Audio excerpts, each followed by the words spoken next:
it going, everybody? So this is a tiny commensal shrimp on what's called a crinoid or feather star, which is a distant relative of the sea stars. Now this shrimp here, and there it is again, it's only about a centimeter long, and these tiny animals spend their whole lives on these crinoids. So what are they doing there? Number one, they are not getting eaten. So the crinoid is a source of protection of them. It's a living castle for these minute crustaceans.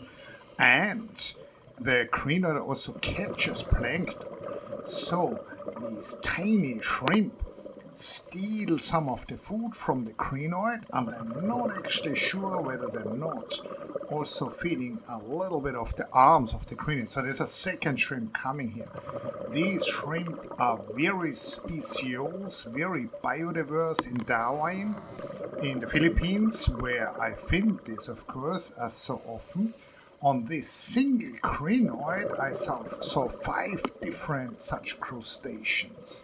So this is quite a spectacle of biodiversity at the millimeter scale. And this is the whole crinoid. So this is where these spend all their lives. Now, of course, I also filmed gobies. And this is an individual of the species Van der Horstia dorsomaculata, and it's a female. And you can see the fact that it's a female from the black spot on its dorsal fin. So this fish is hovering above its burrow, feeding off low-flying plankton, and then there is something about that burrow. So you can see an antenna of a shrimp touching this fish now. And who is that shrimp and how does it work with the goby? So these two animals are engaged in what is called a mutualistic symbiosis. And by the way, there's a sea slug and nudibranch crawling by. Never a boring second underwater in Dauin. And here you can see that shrimp coming out of the burrow. So this goby is a shrimp goby. It only lives together with typically a pair of these alphate shrimp. What makes a shrimp an alphate shrimp? They have asymmetric claws, meaning one claw is much stronger and bigger than the other. And these crustaceans dig this burrow, which they then share with the goby. Now, what does the goby do for the shrimp? You can probably see that the shrimp has tiny eyes. It's not completely blind, but it has very poor vision. And whereas the goby has actually gigantic eyes in relation to its body size. So, look at the head and then look at these eyes. So it would be as if a human had 10 centimeter eyes in diameter. And then they are placed high up on the head of the goby. So it's capable of seeing really far. And here, by the way, is another shrimp goby. This is an individual of the species Eleotris guttata, which is one of the most frequently occurring ones in the Dauin area. Now, same spiel though, the shrimp is digging this burrow, and the goby in return is looking out for predators. So these two animals are not very hard shelled.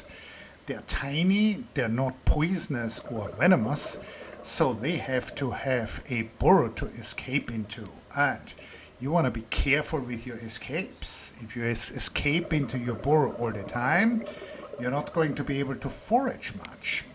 So you want to time that. You want to escape as often as you have to, but not more. And the shrimp wouldn't be able to see the approaching predators, hence the goby is on the lookout. And if the goby either wiggles its tail or if it straightforwardly escapes into the burrow, that is a sign for the shrimp to stay underground. So this is a trade-off, sensory performance versus digging performance.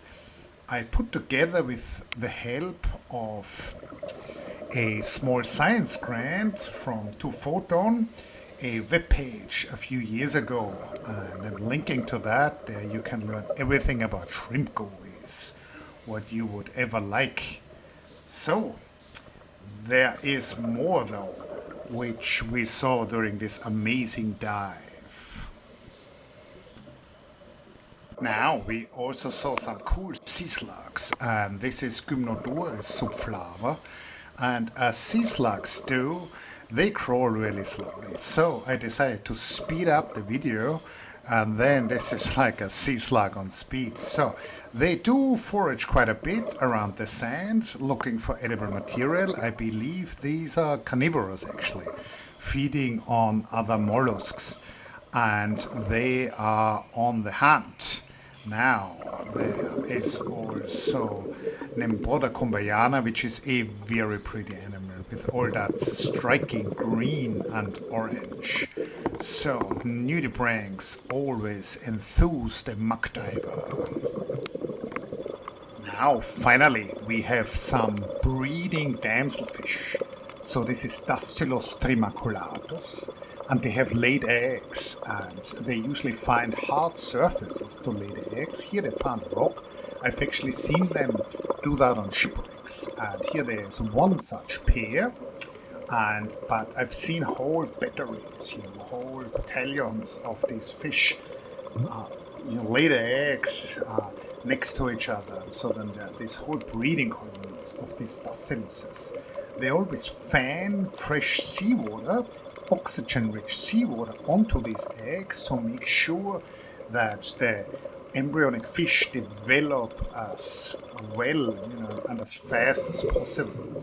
So if you listen carefully in this recording, you can sometimes hear these grunting sounds. And this is because these Daciluses compress their swim bladders.